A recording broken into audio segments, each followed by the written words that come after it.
Hey, Dan Passarelli here. Happy Friday and happy markets. The market was up a bit on the day, almost 1.5%, a little bit down from the open. It tried to go lower, but the market just wouldn't do it.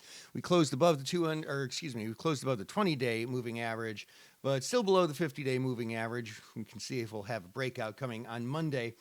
Now, what's interesting is that all the sectors were up today. The strongest sector ended up being the materials sector.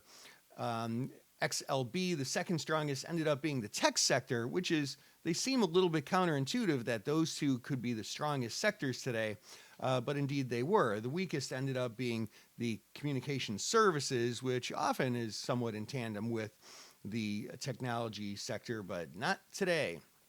And it got me thinking a little bit as to which sectors have been outperforming and which are likely to outperform in the future.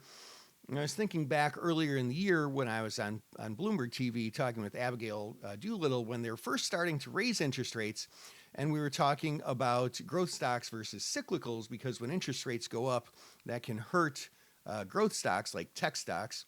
But cyclicals can end up being the stronger ones there. And so I decided to take a look at that today. And so if you take a look, I'll pull up the tech stocks here, which we'll use as a proxy for growth stocks because many of them are. And you'll see over the last year we've had lower highs and lower lows, which you'd kind of expect. And we can do a quick study here, just go compare with. And I'll put in the cyclicals, which is XLY, which is the consumer discretionaries. And man, they really pretty well tracked each other. About a year ago when this conversation was first starting, the cyclicals were outperforming, but there was a long period between May and September where they actually even underperformed tech stocks. They're starting to underperform just a little again, so that begs the question, what is working?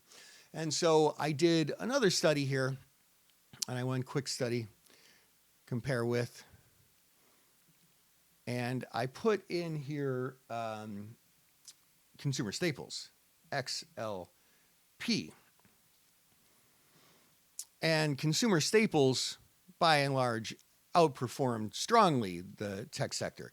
Now, of course, the reason for that is because the tech sector is growth. It needs to borrow money at cheap rates to continue growing. And it does sort of overlap in some ways with consumer discretionary, because you just might not need that new iPhone if the economy is not doing that well.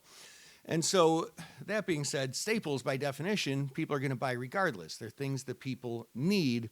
And so those have been holding up pretty well. And if we see more weakness in the broad market, those are the ones that are still likely to outperform for the time being as far as your investing is concerned. So I hope that helps. This is Dan Passarelli. Have a great weekend, and I will see you back here next week. Bye.